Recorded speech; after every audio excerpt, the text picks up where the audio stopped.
A computer is an electronic device that stores and processes data according to a list of instructions.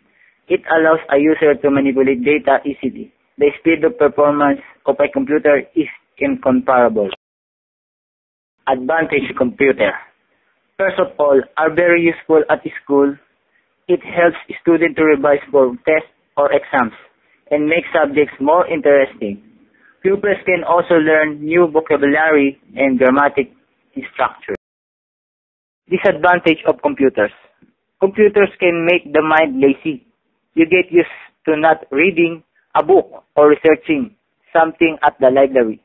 Just a few keystrokes and you have your answer. Abacus.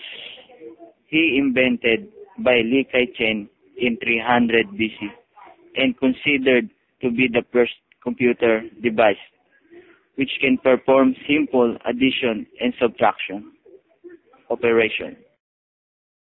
Nampier's bone. He invented by John Napier in 1617 a table of logarithm made of ivory. Slide rule. He invented by William Outlet, an English mathematician. He invented in year of 1630 a device made of wood with mobile scales arranged to slide opposite each other. Pascaline. He invented by Blaise Pascal in 1642 the first mechanical calculating machine. Leibniz machine. He invented by Gottfried Leibniz in 1694 consisted of a step cylinder that could perform the four fundamental operation and square root. Jacquard loom. This is invented by Joseph Marie Jacquard, a French weaver and designer.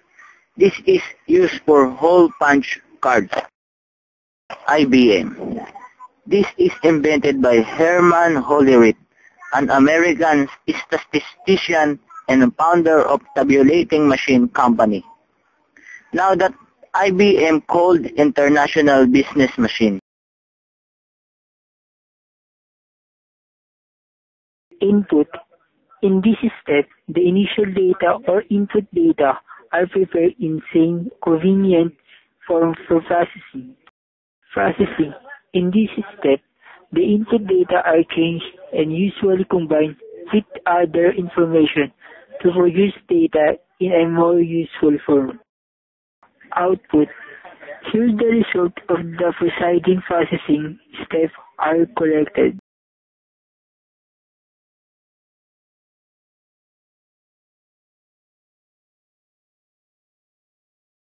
Camera. The camera transmits a picture from one computer to another or can be used to record a short video. Compact disc.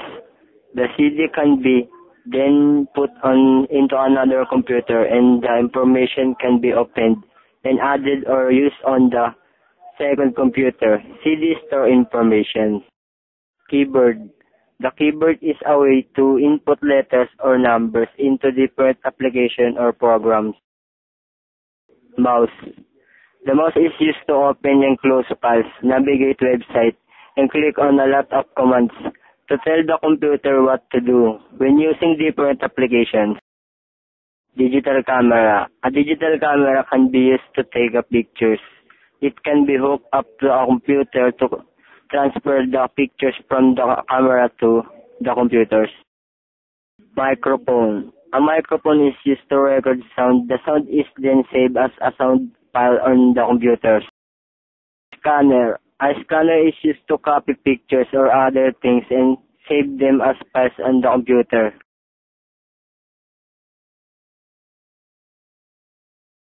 Monitor. A monitor is the screen on which words, numbers, and graphics can be seen. The monitor is the most common output device. Compact disc. Some compact discs can be used to put information on. This is called burning information to a CD. Printer. A printer prints whatever is on the monitor onto paper. Printers can print words, numbers, or pictures. Desk drives. A desk drive is used to record information from the computer onto a floppy disk or CD. Floppy disk. A floppy disk is used to record information on. The information is stored on the floppy disk and can be used later or used on another computer. Headphones. Headphones give sound output from the computer. They are similar to speaker, except they are worn on the ears, so only one person can hear the output at a time. Speaker. The speaker gives you sound output from your computer.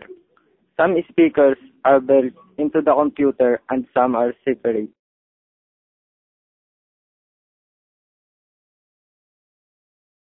Flash drive is a storage device that comes in many colors and has a stick shape to it.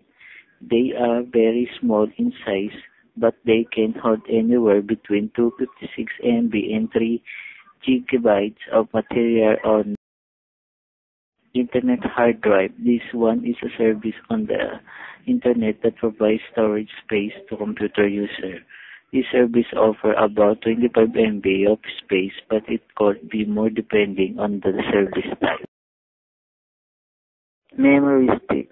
This is a rectangular shaped disk that is used mostly when digital cameras and netbook computers. They hold approximately 1 to 8 MB as well. PC card. This is a thin credit card sized device that fits into a PC card slot, usually on a netbook computer. These cards simplify add storage to most notebooks. Smart card. These are the size of an ATM card when inserted into a smart card reader. They can read and update data for you.